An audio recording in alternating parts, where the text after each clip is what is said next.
ഇറാനുമായുള്ള സമാധാന ചർച്ചകൾക്കായി American vice president ജെ.ഡി. വാൻസിന്റെ നേതൃത്വത്തിലുള്ള ഉന്നതതല സംഘം പാകിസ്ഥാനിലേക്ക് പോവുകയാണ്. ഈ ആഴ്ച അവസാനം പാകിസ്ഥാനിൽ എത്തും എന്നാണ് വൈറ്റ് ഹൌസ് അറിയിച്ചിരിക്കുന്നത്. വാൻസിനൊപ്പം അമേരിക്കയുടെ പ്രത്യേക പ്രതിനിധി സ്റ്റീവ് വിറ്റെക്കോഫ്, പ്രസിഡന്റ് ഡൊണാൾഡ് ട്രംപിന്റെ മരുമകൻ ജാരഡ് കുഷ്ണർ എന്നിവരും ചർച്ചകളിൽ പങ്കെടുക്കും. ചർച്ചകളുടെ ആദ്യഘട്ടം ശനിയാഴ്ച രാവിലെ ഇസ്ലാമാബാദിൽ ആരംഭിക്കും എന്ന് white house press secretary Karoline Leavitt വാർത്താ സമ്മേളനത്തിൽ വ്യക്തമാക്കി.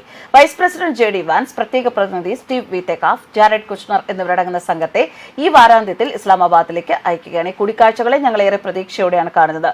ചർച്ചകൾക്ക് വാൻസ് ആണ് നേതൃത്വം നൽകുക. വൈറ്റ് ഹൌസിന്റെ പ്രഖ്യാപനത്തിന് പിന്നാലെ ഇറാൻ തങ്ങളുടെ ഭാഗത്തു നിന്നുള്ള അടുത്ത നീക്കം നടത്തണമെന്ന് വാൻസ് ആവശ്യപ്പെട്ടു. അല്ലാത്ത പക്ഷം യുദ്ധം പുനരാരംഭിക്കാനുള്ള വഴികൾ പ്രസിഡന്റ് ട്രംപിന്റെ പക്കലുണ്ടെന്നും അദ്ദേഹത്തിന്റെ മുന്നറിയിപ്പ്. ഇറാൻ വീണ്ടും ഹോർമൂസ് കടലിടുക്ക് അടച്ച പശ്ചാത്തലത്തിലാണ് വാൻസിന്റെ പ്രതികരണം വന്നിരിക്കുന്നത്. ഇറാൻ അമേരിക്ക വെടിനിർത്തൽ കരാറിനെ സ്വാഗതം ചെയ്ത് ഇന്ത്യ രംഗത്ത് വന്നിട്ടുണ്ട്.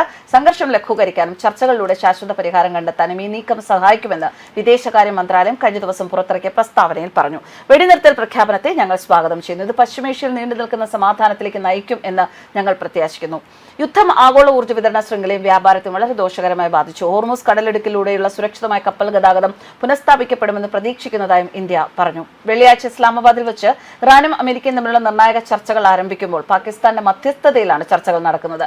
നേരത്തെ ഹോർമൂസ് കടലിടുക്ക് തുറന്നില്ല എങ്കിൽ ഒരു നാഗരികത തന്നെ ഇന്ന് രാത്രി മരിക്കുമെന്ന് ട്രംപ് മുന്നറിയിപ്പ് നൽകിയിരുന്നു. എന്നാൽ ഉടമ്പടി പ്രകാരം ആക്രമണങ്ങൾ 2 ആഴ്ചത്തേക്ക് നിർത്തിവെക്കാൻ ട്രംപ് സമ്മതിക്കുകയായിരുന്നു. ഇറാനുമായുള്ള താൽക്കാലിക വെടിനിർത്തലിനെ അനുകൂലിക്കുമ്പോഴും ലബനനിലെ ഹിസ്ബുള്ളക്കെതിരായ പോരാട്ടം തുടരുമെന്ന് ഇസ്രയേൽ പ്രധാനമന്ത്രി ബെഞ്ചമിൻ നെതന്യാഹു വ്യക്തമാക്കി. ഹിസ്ബുള്ളയുമായുള്ള സംഘർഷം ഈ കരാറിന്റെ പരിധിയിൽ വരില്ല എന്നാണ് ഇസ്രയേലിന്റെ നിലപാട്. വെടിനിർത്തൽ വാർത്ത പുറത്തുവന്നതോടെ ആഗോള എണ്ണവിലയിൽ വൻ ഇടിവുണ്ടായി. ബ്രന്റ് ക്രൂഡ് ഓയിൽ വില ബാരലിന് $95 താഴെയെത്തി. ഹോർമൂസ് കടലിലേക്ക് വീണ്ടും തുറക്കുന്നത് ഇന്ത്യ ഉൾപ്പെടെയുള്ള രാജ്യങ്ങൾക്ക് അതേസമയം വലിയ ആശ്വാസമാണ്. ന്യൂസ് ഡെസ്ക് കർമ്മ.